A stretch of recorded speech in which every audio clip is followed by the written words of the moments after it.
You know that person, right? The one who's super quiet in a group, but you get this feeling that they're seeing everything. They pick up on the little shifts in tone, the tension nobody's talking about, the fake smiles, but they don't say a word. So what's really going on in their head? It's so easy to just assume, oh, they're shy, or maybe even a little arrogant, Or maybe they're just afraid to speak up. But the real psychology behind the silent observer, well, it's way more complex and honestly a lot more interesting than that. Let's get into it. Yeah, those common myths, they're usually just the tip of the iceberg. What we might see as shyness could actually be a brain that's just completely overwhelmed by everything going on.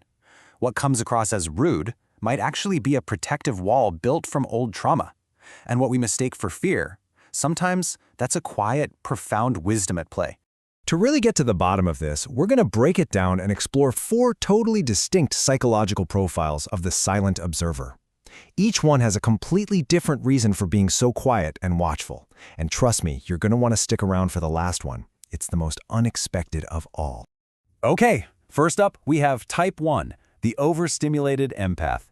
Now, this is the person whose silence comes from a place of feeling, well, pretty much everything, all at once, and with a crazy amount of intensity. This quote just nails it, doesn't it? For this type of person, walking into a crowded room isn't just a social event. It's a sensory tidal wave. You're not just hearing conversations. You're feeling the forced laughter, the unspoken argument between that couple in the corner, and just the heavy emotional static in the air that most people seem to be completely oblivious to. And there's actually some really fascinating science behind this. It's often linked to what's called a highly sensitive nervous system. All this means is that your brain doesn't filter stuff out the same way most people's do. Instead, it just soaks up everything, the bright lights, the loud sounds, and especially the emotions, like a giant sponge. So here's the key. For the empath, silence is a defense mechanism. Their brains are literally mirroring the feelings of everyone around them.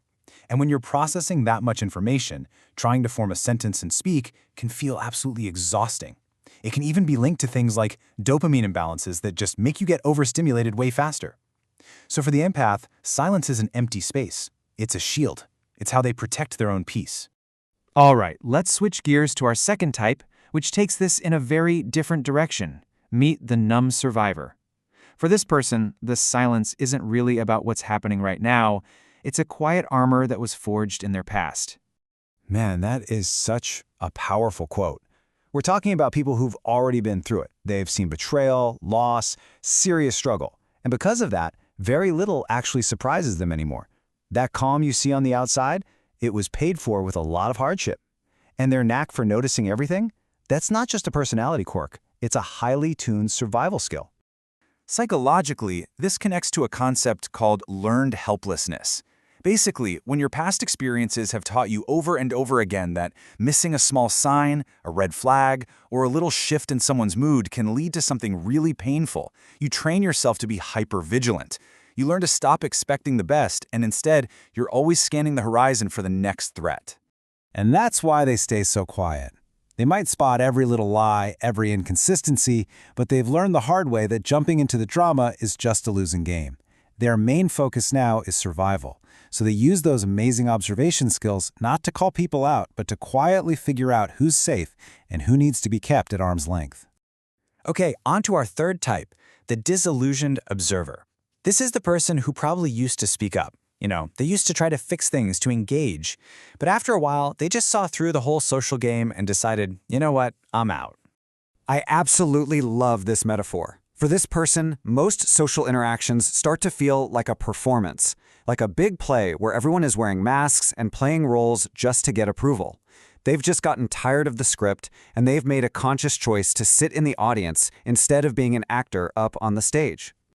There's a term for this mindset, existential detachment, and it's really important to get this right. It's not about feeling superior or arrogant. It's about consciously stepping back from all the social illusions because you've developed a much deeper sense of what's actually real and what's just performance.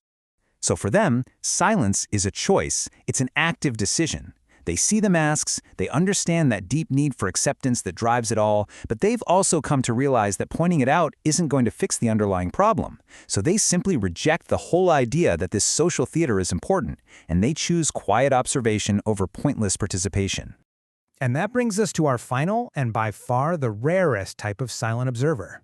This is the emotionally independent individual. Now, unlike all the others, their silence doesn't come from being overstimulated or from trauma or from being disillusioned. It actually comes from a place of deep internal strength and genuine peace. This type of person just has this unshakable calm about them. They notice everything, for sure, but they feel zero need to announce what they've seen, to correct other people, or to prove that they're the smartest one in the room. Their validation comes entirely from within. This connects so strongly to something called self-determination theory.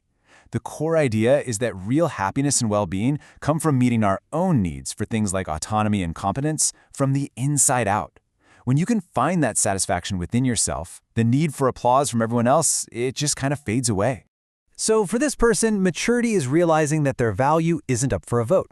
They see it all, but their quiet confidence doesn't need to put on a show. Their silence isn't about an absence of words, it's about the presence of a profound and powerful self-assuredness. So, let's do a super quick recap of what we've just walked through. For the empath, silence is a shield against the world. For the survivor, it's a suit of armor. For the observer, it's a conscious choice. And finally, for the independent, silence is a form of power. And that brings us to the final and maybe most important question. After hearing about these 4 profiles, the empath, the survivor, the observer, or the independent, which one of them really resonates with you? What's the real reason behind your silence?